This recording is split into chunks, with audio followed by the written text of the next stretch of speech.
अभी ताज़ा तरीन प्रेस कॉन्फ्रेंस में बिलावल भुट्टो जरदारी ने फार्मूला एक दिया है।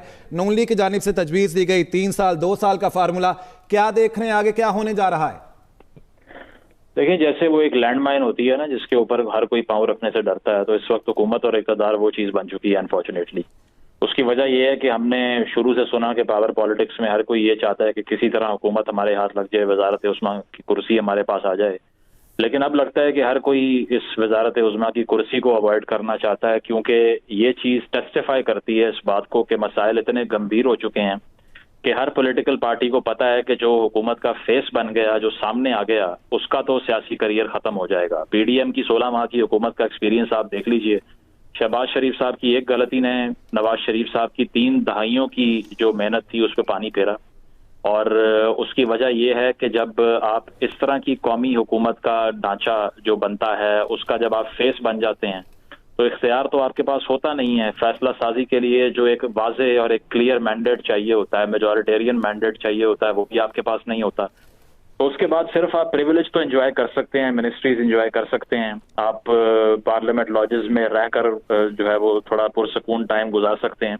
लेकिन ये कहना कि आपकी आवाम में मकबूलियत बच जाए या आपके फैसले जो हैं वो गंभीर मसाइल जो होते हैं उनको हल कर सकें, उन इशूज़ को, तो वो नहीं हो सकता। इसीलिए जो लोग ये कह रहे थे कि कौमी हुकूमत बननी चाहिए, उनसे ये सवाल करना चाहिए कि अगर ये इतनी डिजायरेबल थी तो अब हर कोई बच क्यों रहा है इससे। अब पीपल्स पार्टी की तरफ से जो बात की गई है, अब इस पे लाइटर नोट पे एक बात मुझे याद आ गई कि वो जिस तरह कहा जाता है ना कि वो एक शख्स कहता है कि आपसे मोहब्बत तो बहुत है लेकिन मेरे घर वाले नहीं मानेंगे।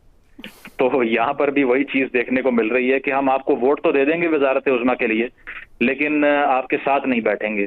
तो आप इनसे सवाल करना चाहिए कि फिर आप वोट भी मत दीजिए, आप अपोजिशन के बेंचेस पे बैठें। अगर आप सपोर्ट नहीं करते एक सिटिंग गवर्नमेंट को तो आप उनके वजीर आजम को वोट फिर क्यों दे रहे हैं?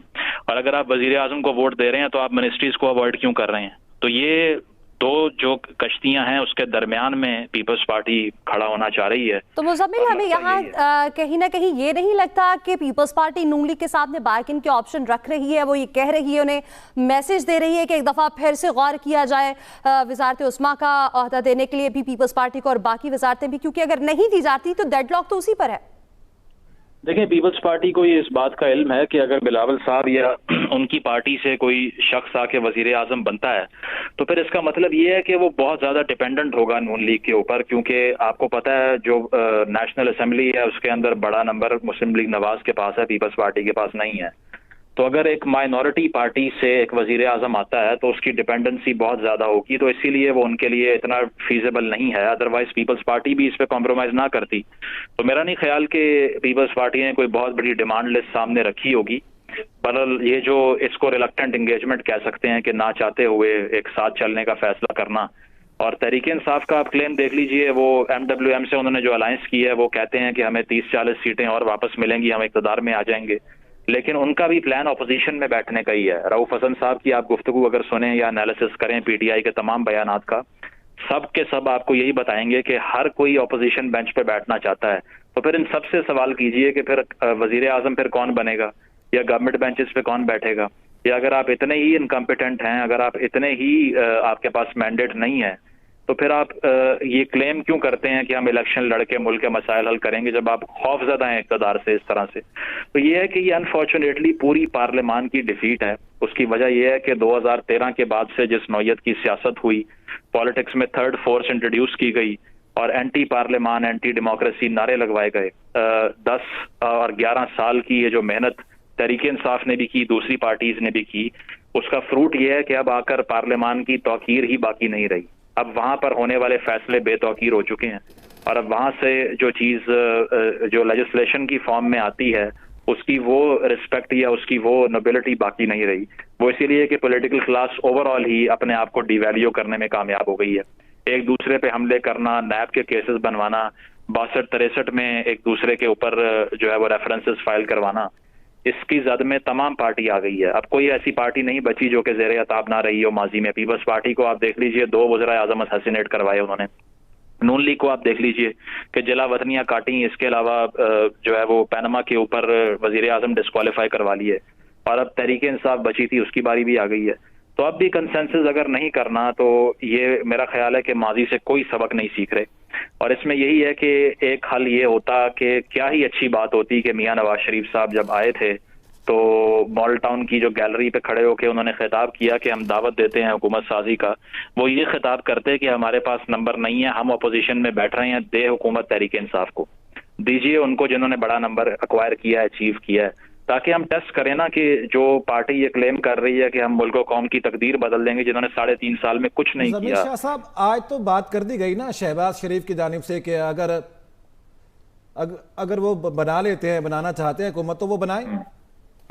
देखें, ये बात अब करना, जब आप ये कहना शुरू हो जाएं कि हमारे साथ खुद धांधली हुई है, अदरवाइज सबसे बड़ी पार्टी पंजाब में हम हैं, सेंटर में भी हम हैं। इसके अलावा आज शहबाज शरीफ साहब ने ये बात की है कि तहरीक इंसाफ के लोग हमारे साथ आके हुकूमत बनाएं।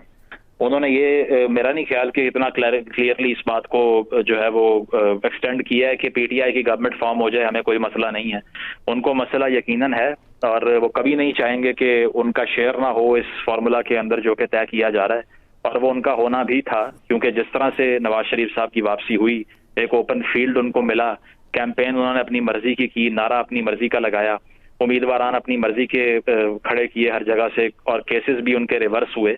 उसके बाद ये कहना कि वो हुकूमत साजी ना करें, ये पहले से एविडेंट था कि उन्होंने ही करनी थी। तो यही चीज उनको डेंट भी डाल गई, इसी चीज का उनको नुकसान भी हुआ, जो कि गालिबन बहुत से नून लीग के अपने रहनुमाओं ने कहा है कि हमने ये बयानिया इतना ज्यादा फैला दिया कि हम तो जीते हुए हैं कि हमारा वोटर ही बाहर नहीं आया। तो जब आपने पहले से लोगों को कैंपेन करते हुए, मैं बहुत से लोगों को जानता हूं नून लीग के, जिन्होंने कैंपेन हलकों में जाके इस तरह की है कि वोट हमें देना है क्योंकि हम ही रहे हैं।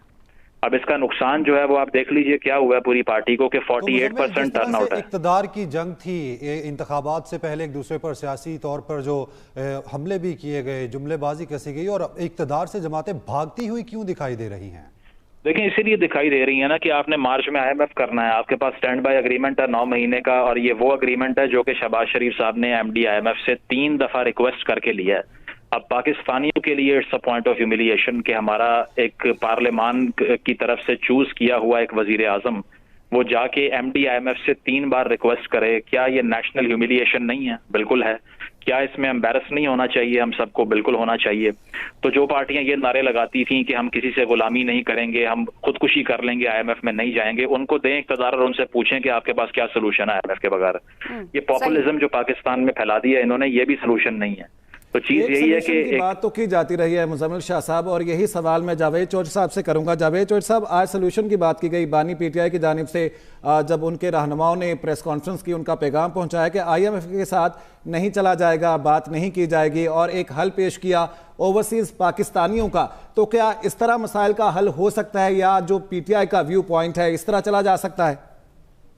नहीं, देखिए, IMF जो है वो सिर्फ इमदाद के लिए नहीं है कि आप को वो इमदाद दे देगा तो पाकिस्तान की इकॉनमी ठीक हो जाएगी। $1 बिलियन से तो कुछ नहीं होता, लेकिन बेसिकली एक कॉन्फिडेंस होता है कि जब IMF आपको कर्जा देती है तो इसका मतलब ये होता है कि पाकिस्तान